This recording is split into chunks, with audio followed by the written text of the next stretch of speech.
All right, the red light's on, so we're going. That's it. That's how we start the show. No countdown, no ridiculously 2.5 minute StreamYard countdown. We're live. It's just how we do it. So, sir, what's up? We have two amazing guests. Oh, I got the notification that we're live. I love it. Aaron the dog, the one and only. Yes, sir.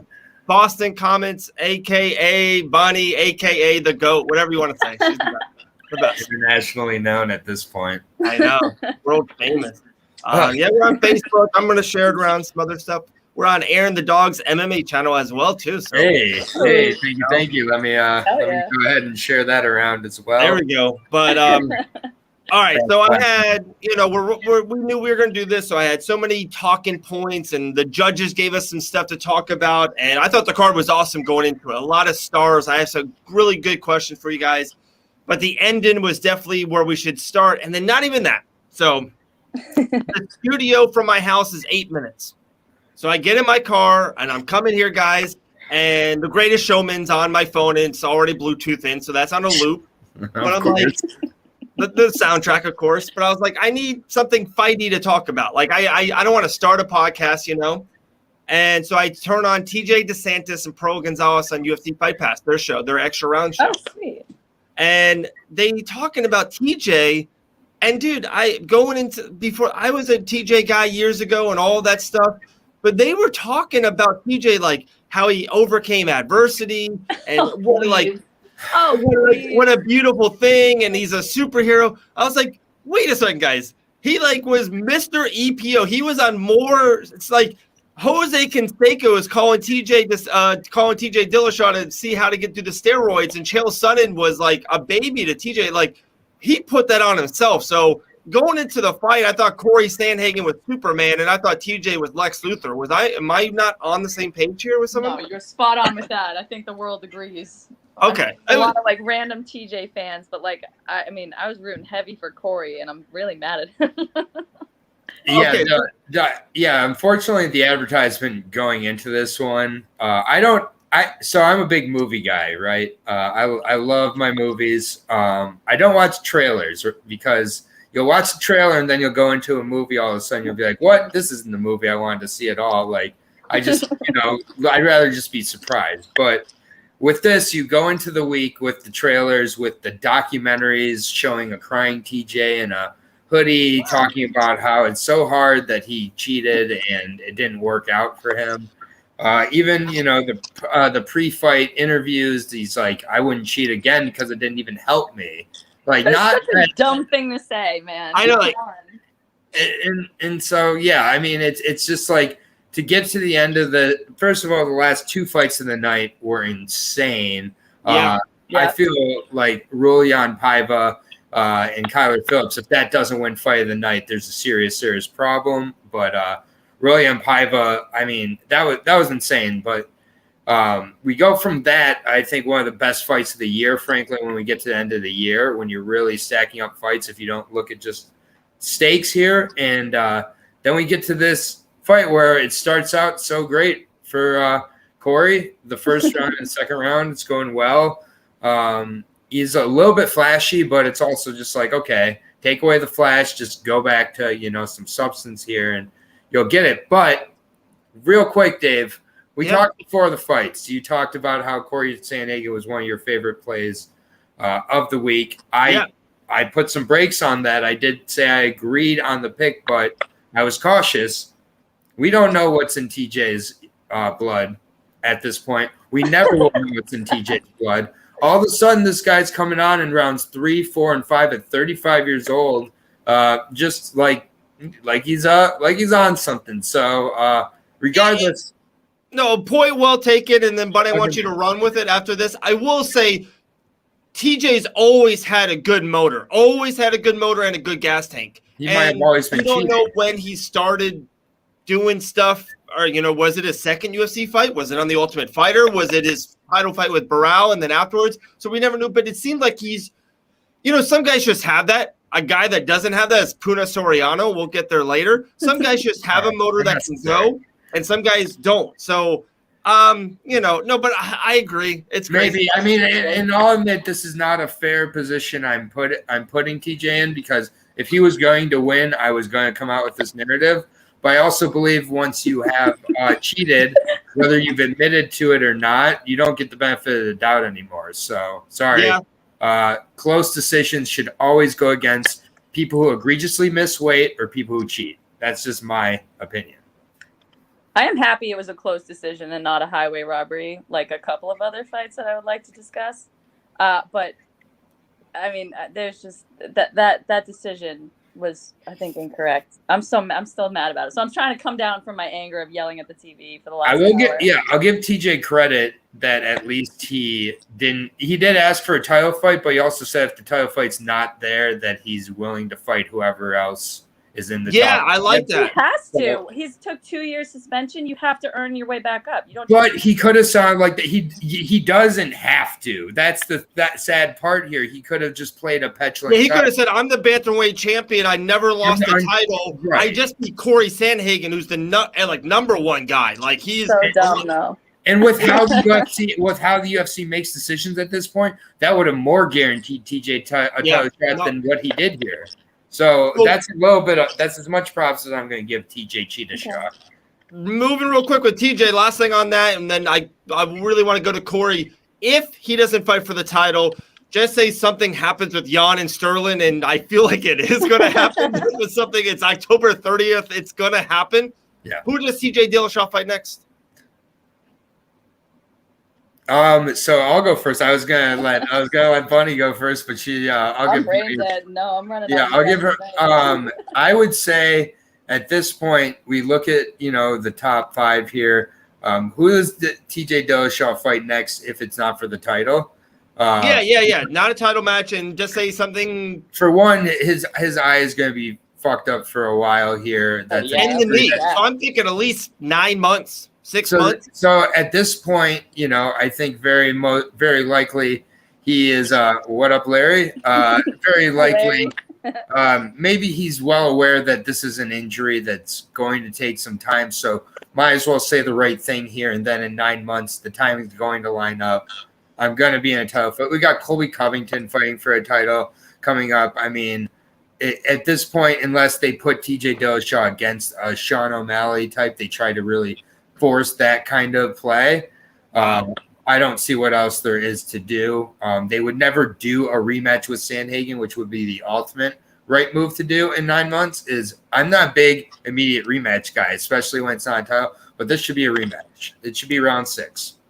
No, that's the right answer. That's so funny. I'm not either, especially if it's not a title, who's the champion, who's been like a long-standing champion, they lose, they should get the title match back. Like, I thought about it right away. I'm like, so if something happens with Sterling and Jan, I'm like, dude, I would love to see this fight again, February 10th, and they just run it back. Winner fights for the title. It was so close. I mean, and TJ exploded way more than I thought he would, honestly. Yeah. I really am. I like the way TJ fights, but again, the steroid controversy really threw a wrench in how I feel about him, but seeing that ran back again would be cool because it was so close. Yeah, and it makes sense with the positioning. I mean, I think the 2 options I gave are the 2 options the UFC has to go with the timing and everything. Right. And like I said, I'm not a big immediate rematch guy. I'm not a big look at his face guy because that's not how the UFC is judged. But I do think that I hope maybe the conversation steers towards thinking about changing how fights are judged here, because I have been saying this for a long time, not just to change how fights are judged, but I do not believe judges are scoring fights round by round as they're going.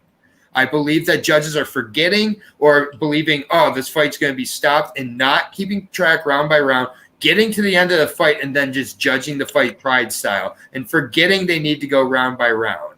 There's other fights in this card where you can go, where are the 2 rounds for the fighter? Macy, Barber. Where are that the one 2 is rounds? absurd. Like you can't win a round when you land 6 significant strikes. But what doesn't get judged by the judging for whatever reason is defense. It's like every other sport. Defense, while it wins championships, is not valued by the organizations. Macy Barber was not landing these strikes that she was throwing. and yet Miranda has one of the best striking defenses in the entire UFC division. But that doesn't get recognized. The judges see a woman moving forward, throwing, not landing, and they don't understand that missing should count against the other fighter. So it's like the judging here, I do not believe was going round by round, because when you go round by round, it is 3-2 Sandhagen. Period. Yeah, I had a 3-2 Sandhagen. That's what I had.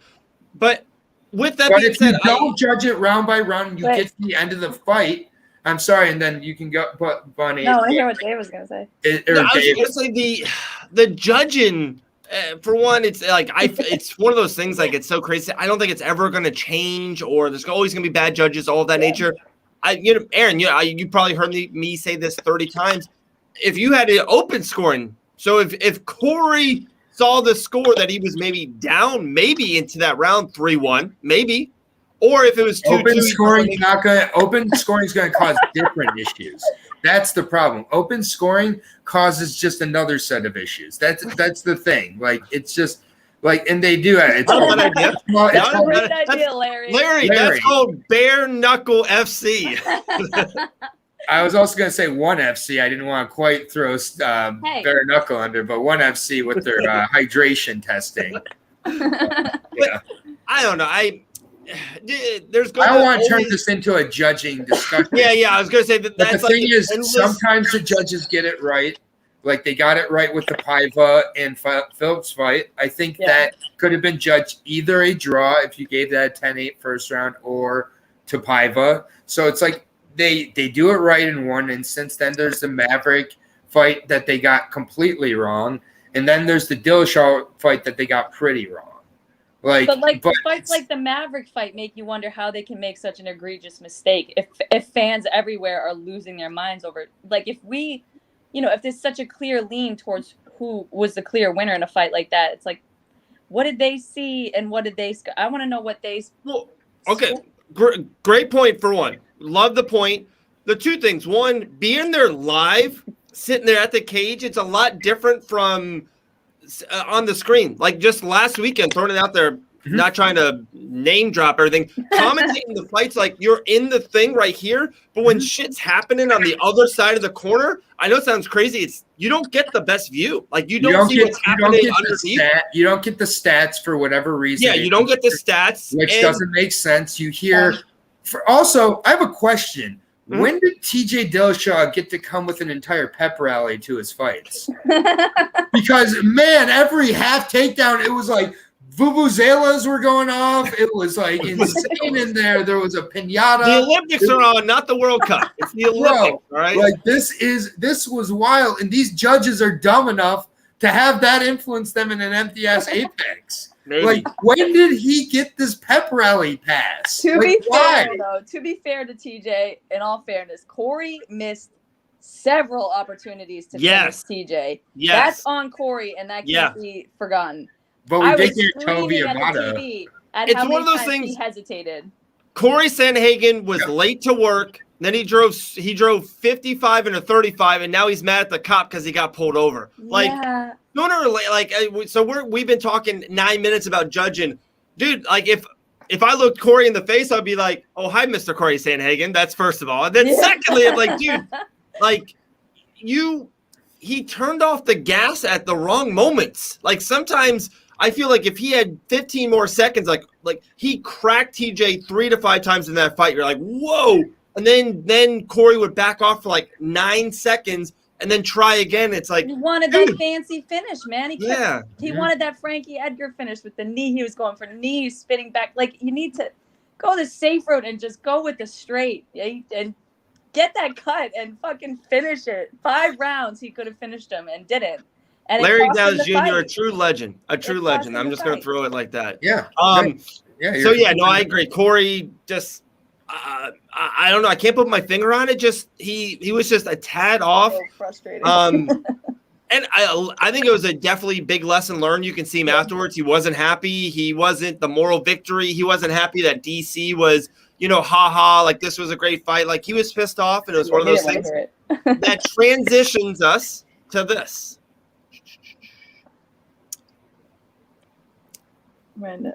Miranda and Puna needed the Oh, loss. Oh, okay. Mm. I think, I half agree. and I'm going to with kind you. of steal it. Aaron the dog here. Like, he's always talked about how MMA losses sometimes will get you better. I think Miranda and Puna, I think this is a great thing for them, and they will be back and better 2 years from now. Like, the trajectory that they were in, they were going to be a good fighter, contender fighter, top 5, 7 in their class. With this happening, this loss happening now, both of them can get over it and become top 3 or even one day contender or title, challenger. I think it's going to be good for them long run. All right. See, sometimes I don't think of stuff like that when I'm mad over scoring and stuff. I don't really see the logic behind why, or like the light with the dark. It's like, fuck that. The scoring was incorrect and I'm pissed. But then Dave, like a little angel that he is, comes in and he's like, whoa. This might be a good thing. So I don't know. I like Aaron? positivity. I mean, so here's Miranda Maverick at this point. She is what, 7-3, 8-3 now? Is that her record? 8-3. She's lost to Deanna Bennett. She's now got a loss to Macy Barber. I'm not sure who else she has a loss to, but it was early on, somewhere in like the Invicta, I believe. But so, and she's 24 years old. She lost to a 23-year-old Macy Barber who had 2 losses. Macy Barber's 2 losses coming to Roxanne Mataferi when she was a minus 850 favorite. And she tore her ACL. Correct. She tore her ACL. Fought the rest of the fight, however, on that ACL. Had to take the entire media. Look at how she's handling the media, even in this split decision here. She answered the questions afterwards, and she's like, I just don't, like, I know that Twitter, I know I won. I don't really care if, but congratulations, Drew. Cool. Dollar Dillashaw is a super cool nickname. I'm sure he came up with that. But yeah, I think that for Miranda, you saw even coming into this fight, first of all, she's a very intelligent, very aware fighter. I will say that much. I mean, she was trained with Jillian Robertson leading into this fight. I'm a huge fan of when fighters train with opponents afterwards. I think that is like very cool for both of them. But you're a big fan of Jillian Robertson? I've heard once or twice. I think so. But I got a little. I'll talk to you about afterwards. A little insight I got from maybe the Savage. So that will be for after the show. That's called not a you guys tease. can Venmo me $20 and I will spill the beans at David Van Auken. The Venmo are open. Yep, Dave is not involved, but with this, I mean, it's tough because I think that for Miranda, she was having problems with fighting a young prospect. I kind of had a problem with that on a few of these awesome matchups. How you're canceling out divisions in a way. I mean, like, there's no reason really for Macy to fight Miranda at this point. I mean, a 24 and a 23-year-old with 10 fights, both in their careers, like, this could have happened in a few years. So it's a little weird there, but now I think it allows both fighters. I mean, Macy clearly is not trying to rush her way to a title anymore. She's calling out Jessica I. What the hell on that call out, first of all? Yeah, I think Miranda, she was being crowned way too quickly as the next up and coming on the, with regards to the division. I don't think she was ready for the top 5, So I do think this loss was helpful. And Macy, I think, is smart enough to know not to rush herself. So calling out someone like Jessica I is very smart as well for her. I mean, I personally want to see King Casey O'Neill versus Macy. I've been wanting to see Casey versus Macy for a while. You saw what King Casey wrote? Yep. Meh. Yeah. Because they said these are the 2 best flyweight prospects in the world, and King Casey right away goes, they're 2 of the 3 best flyweight prospects. And I personally, think she is the best of those 3, and I think she'd show it. Give her Miranda Maverick. I don't care. It's like I personally have a lot of matchups I want to make in the flyweight division, not just with Jillian Robertson. So there. Sweet. No, And I Puna. heard. Oh, and Puna. Yeah, Oh, on to Puna. Puna. I just okay. Yeah, you can go on to Puna, but Puna was the older of the two guys in this fight. I just want to say that much. He is, but this was he was 8-0, so this was his 9th run. Brandon was LFA middleweight champion. Brandon's had a lot of experience. Yeah, he's one of my favorites. I texted him 3 days ago. I'm a big all-in Allen guy. I think Puna just needs a second way to win. I think he has the big overhand lefts, and he wants to finish a fight within 4 minutes. And if he doesn't, it doesn't go good for him. I thought the cardio wasn't great there at the end of the 3rd round.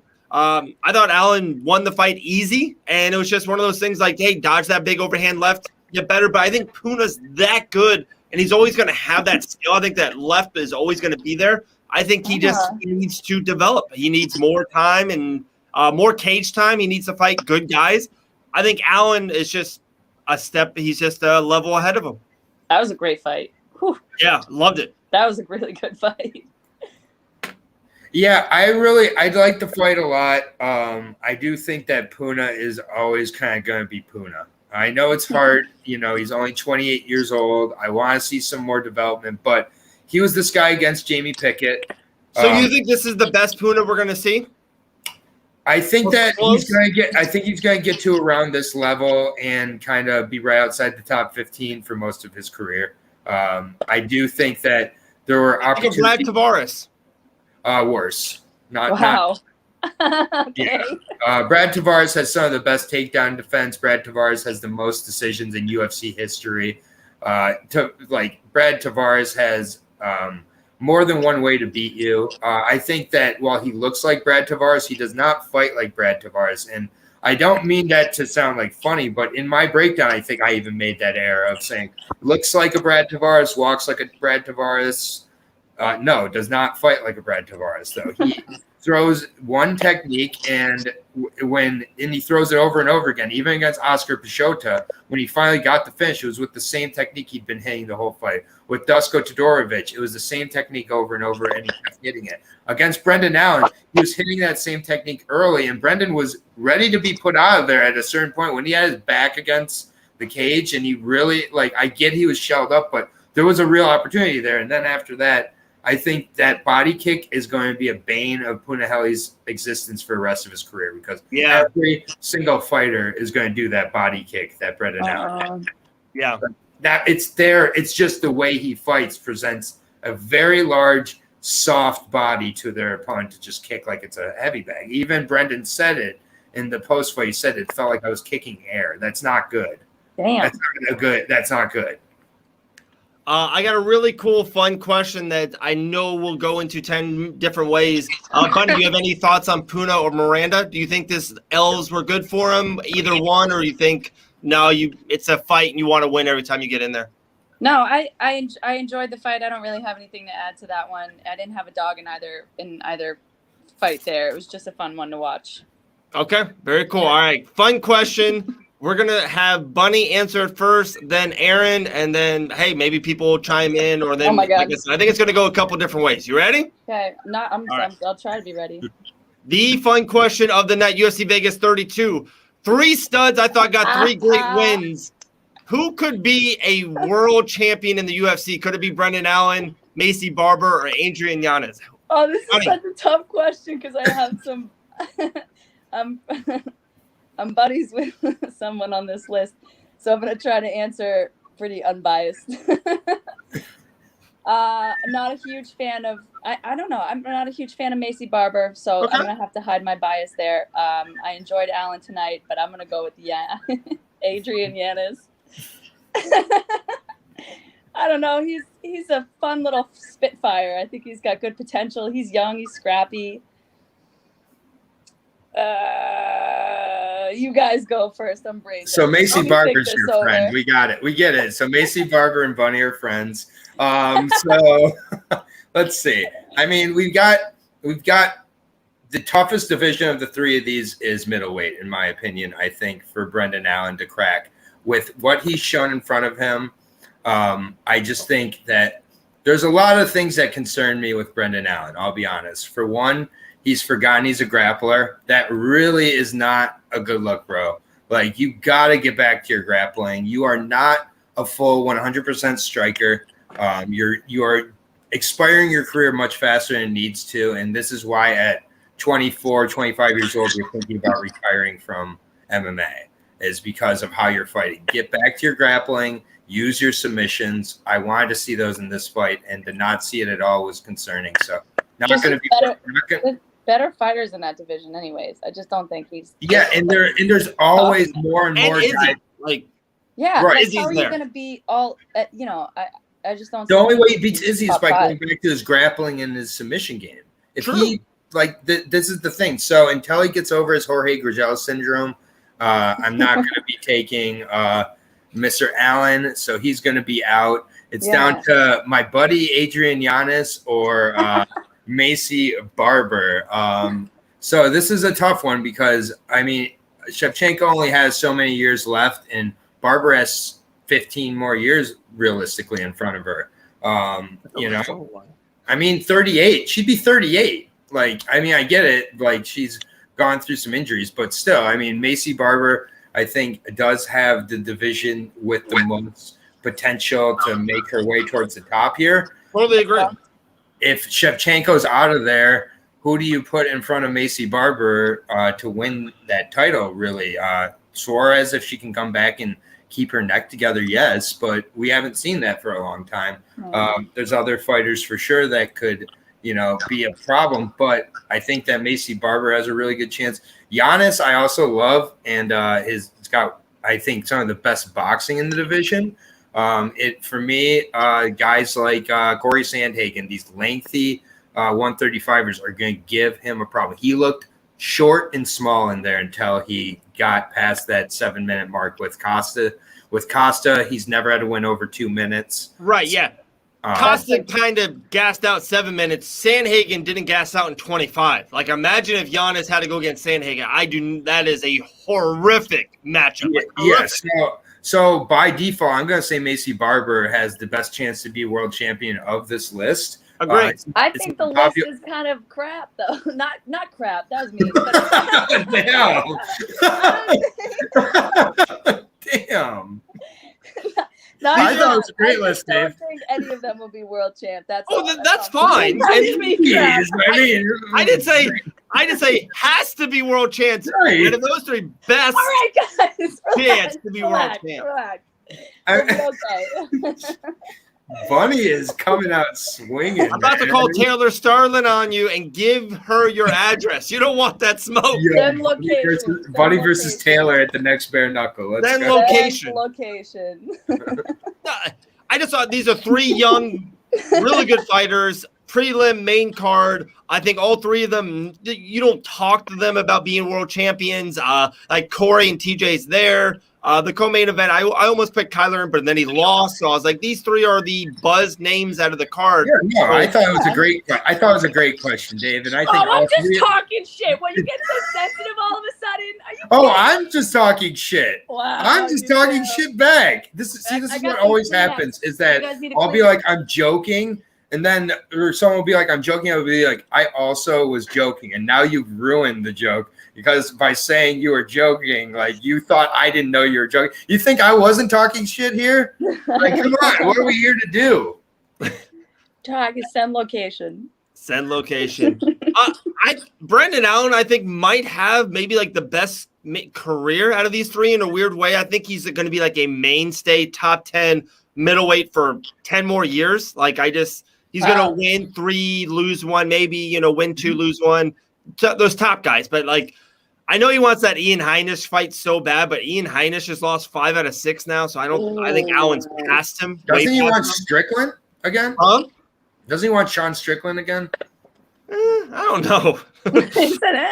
he keeps calling him out. He literally called him out in the interview afterwards. He's like, he's fighting next week. Like, I still want that fight back. Like, I give him credit. He's not going to get that fight back, but I give him credit because like if he really did come into that fight, I know every fighter always says I came in compromised, I came in injured, but if he really knows he came in not the way he should have for that fight, I mean, he's calling it out. It's not just one fight later. He's been calling this out 2 fights, 3 fights later. Yeah. Like it's like, the optics of that don't look good. So if he's doing it, I really kind of.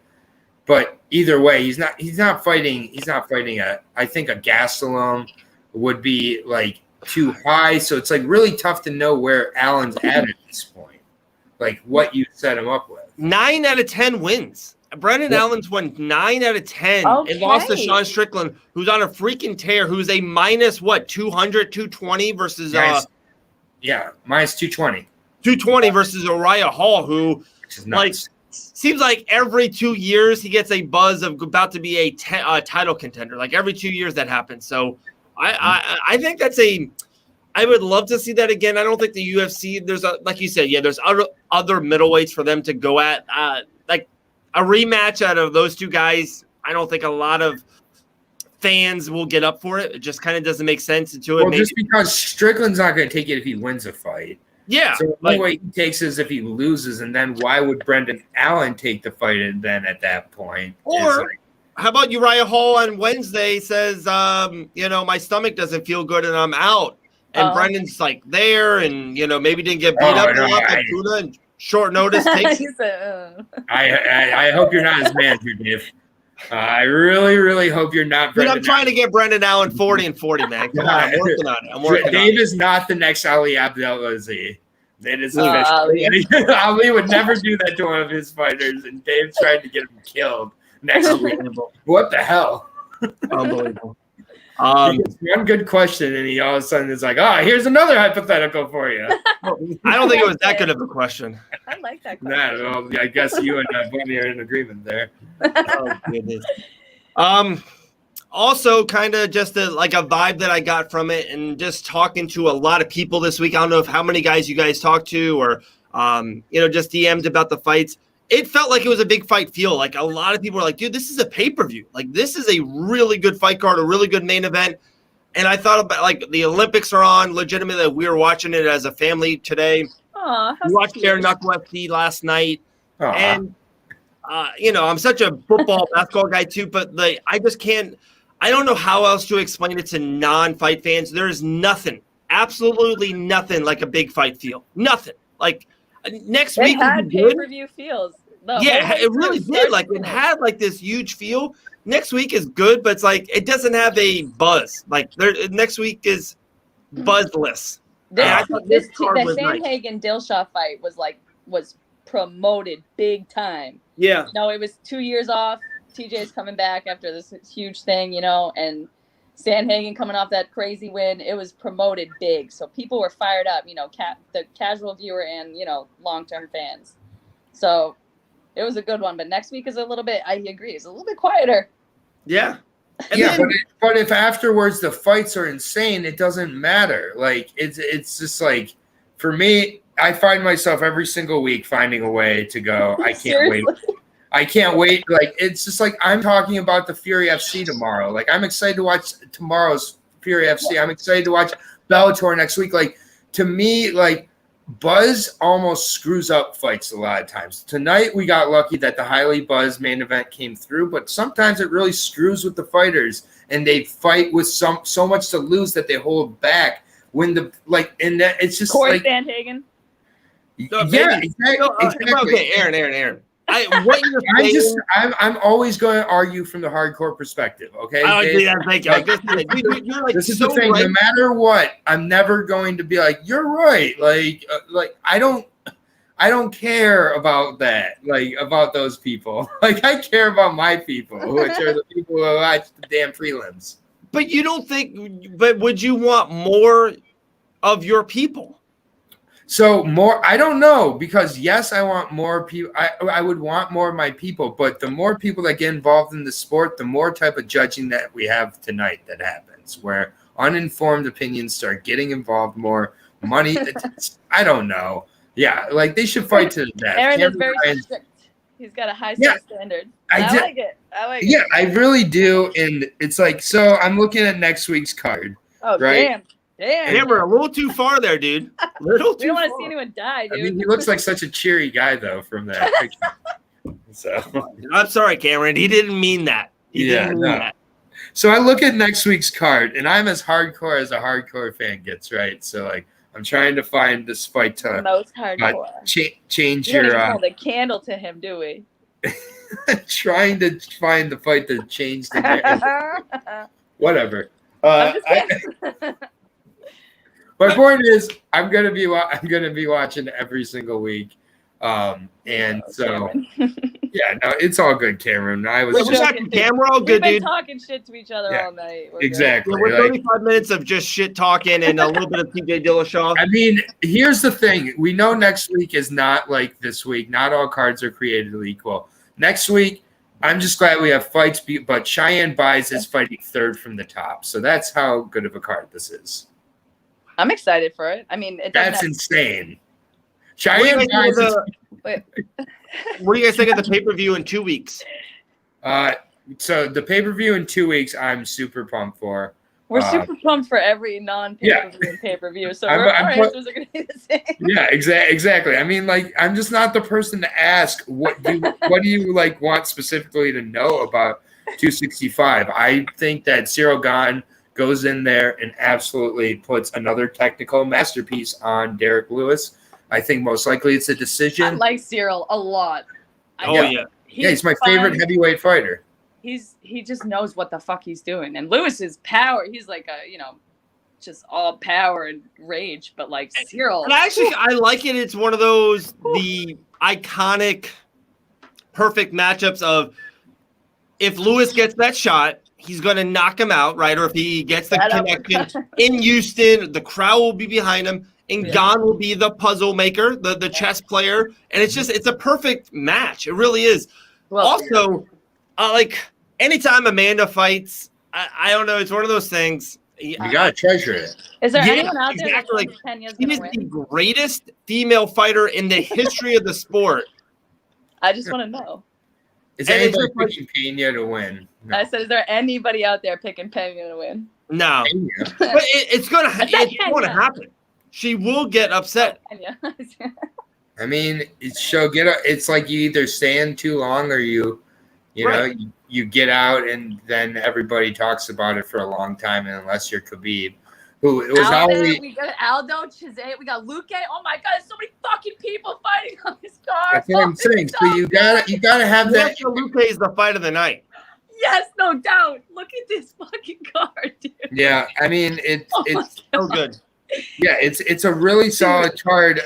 But you know, it's like the thing is you need cards like next week's card because you've got to set up other people to be able to supply for the prelims. You got to be able to set up other people that the way we get to know the people next week that were not yet the people we're circling is by what they do next week. A Colin Anglin can come in and have a really good performance. Monir Lazez comes in and has it's just like these guys, you know, I mean, are here for a reason. And I think with Lazez, he had one good performance and one not good performance. So we don't really know yet, but we look at how Imavov recovered from his bad performance. Like Imavov is going to be a very good fighter at middleweight for a long time, I think, after how he did tonight. So it's like, we don't know till it gets there. Like, I mean, I'm always going to be pumped. I'm breaking down LFAs. I'm breaking down Fury FCs. I'm going to be breaking down a UFC card. So it's like 15 fights. I'm not going to complain. Any Saturday without UFC, I'm very upset about. Honestly, I don't know what to do. I have to drink myself on Saturdays without fights. Yeah, I have to go out. It's like a day off. It's weird. I don't know what to do. Mm-hmm. Especially when you're up at 4 a.m. recording music videos. But all right, one last question for you guys, and then if you guys want to talk stuff at the end, we can talk stuff, or we'll leave it and have a good night. Actually, sleep good. It's not 2:15 a.m. It's amazing. But yeah, it's an early start. So love it. Aaron, your first answer. Bunny, your second. The question is, will Cory Sandhagen ever fight for the UFC Championship? I don't know, man. Yeah, it's tough. I'm trying not to overreact after tonight because if he would have won tonight, he would have been fighting for a championship.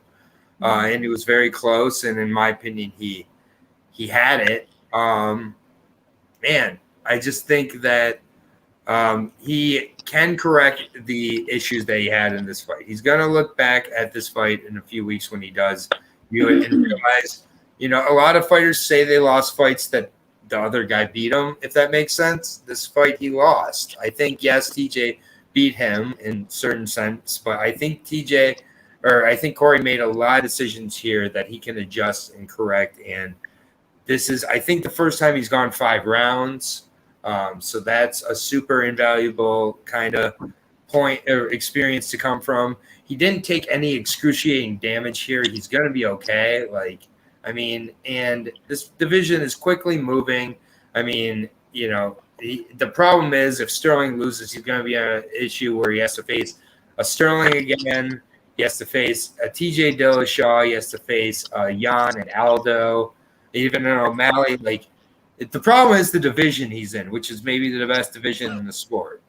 Yeah, it's really exciting. You said O'Malley 2-3 times tonight, Aaron, by the way. Just throwing it out there. Can you stop bringing him up, by the way? You are he is it's an unfortunate reality of the UFC division we're in. So I'm not an O'Malley fan at all, but the thing is, you said fight. You didn't say win a championship. I'm going to say yes. Eventually he fights for a UFC championship. Okay. Bunny, what do you think? I'm also on the fence because Aljo, I'm on the fence. Tonight he's a very patient fighter, and I think that maybe it could be seen that the Edgar fight was a bit of a fluke with that fancy finish.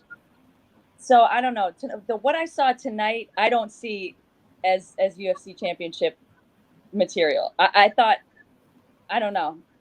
Okay, so it sounds like I am on the fence. I think if I were to see him and TJ run it back, I'd make a better decision. But I can't see him really facing some tough competition to get that opportunity. Maybe eventually, but he won this fight tonight. We all agree he won this fight tonight. He would be fighting for against TJ, who I know he's explosive and very talented, but he also had a reach and a height advantage. And he had a finishing opportunities and didn't go for it.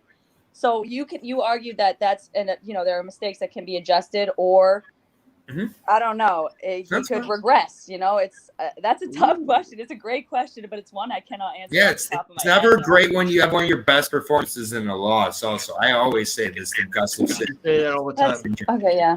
So it looked like we have 1 yes, 1 no, both kind of close, but I would say 1 yeah, 1 no. So the tiebreaker, I think 100%. I'm not on the fence at all on this. After watching this tonight, 29 years young in the bantamweight division that everyone says is so great. The top, let's just be honest, it's a weak championship top of the division. Look at him getting so excited. And are they going to fight? And Aldo's up there. O'Malley's going to fight for the belt in 9 years from now on the way they're creeping him up. Oh, absolutely Sandhagen fights for the title, especially with this. I think TJ could win the belt. And I think this is a great rematch. It's a split decision. The poster's already done. They can literally just redo this poster to Sandhagen Dillashaw. I think he fights for the title within 2 years. You couldn't wait to answer that question. I had it. So that would mean that I was right. That works for me. I'm okay being wrong. Yeah, but he's really good, guys. He is. He's fun to watch too. He's such a respectable guy. He's humble. He's calm. He's cool, collected. And I was really when fighters lose, guys or girls, and they talk into the microphone, and sometimes you can hear them and be like, I don't know. I don't know if they're really going to use this, if they're ever going to watch this or use this as fuel. Watching Cory Sandhagen, and this might be a hyperbolic thing right here, watched it for a minute and a half. He was legitimately pissed off and mad at himself. He never blamed the judges. He just said, hey, I thought I outlanded him with significant shots. I never felt hurt. My legs are banged up a little bit, but I'm fine. I think he's going to use this to Cory Sandhagen 2.0 and just be a little bit more aggressive and start wrecking people. And, he's really pale, doesn't go outside a lot. I think we'll be back in the gym very soon. I like He that is answer. very I'm a Cory fan, so I'm rooting for him. I'm a tough critic, so. Yeah, definitely. And I'm still That salty is over true. this loss tonight. You come on the show and say my question sucks. I said I was sorry. Holy Really God. dumb question. That was think tough. that- That was Yeah. tough. Oh, I'm She sorry. minces no I words or take it comments. back. It was a great question. I called this question great. I said this was a great question. They can't all be zingers, you know? You know, damn. Let them down easy.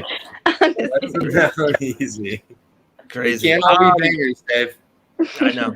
No, you're all zingers. Do you two guys have anything you want to promote, push? I know Aaron the Dog MMA channel. Definitely everyone go subscribe. I'm going to make this into an audio podcast. I think I'm going to drop it as soon as possible. Sweet. I am traveling somewhere on Wednesday to do a in-person live podcast. So I'm very excited. I hate it beforehand because shit happens. Shit happens with me. Shit can happen with the fighter who I'm about to talk to. So I'm not going to say who it is, but I'm very, very excited to do this in-person podcast. So I want to get this out a way to give a buffer of 2-3 days of podcasting. That's so exciting. Congrats. We're looking forward to hearing it. Oh my God, I can't wait to see it. I'm excited. I'm excited. Yeah. Bunny, do you have anything coming up or anything you need to plug? Nope, just follow Boston Comments on Instagram. More is in the works, but TBD. There you Okay, go. stay tuned. I'm really grateful you guys had me on though. It was a really long day today, so I wasn't my usual explosive self. I was a bit more critical and I apologize, but it's always a pleasure to talk to you guys. No, you're great. You're great. Yeah, shout out Bunny. Yeah, no, I mean, you know, I got the channel, breaking down all LFAs, all Bellators. We got an LFA and Bellator next week, so Brandon of MMA Wagers will be with me for those. Also got the UFC breakdown show with Pooh Bear Battle. We got the second round of Tough starting next week. So Tuesday, Ricky Turrios is fighting, and he might be making an appearance on the channel on Thursday. But yeah, just go ahead and subscribe to the channel. We got a Fury FC breakdown up for tomorrow's Fury FC, or Sundays, I should say, Fury FC. So probably yesterday's when you're listening to this if it's on audio. But either way, I'm breaking down Fury, breaking down LFA. I'm literally the only one breaking them down on YouTube. So just search those breakdowns, you'll find me. Are you excited to pretty soon say and UFC's Brian Pooh Bear Battle? Yes. I've been waiting to say it, but it's yeah. happening soon.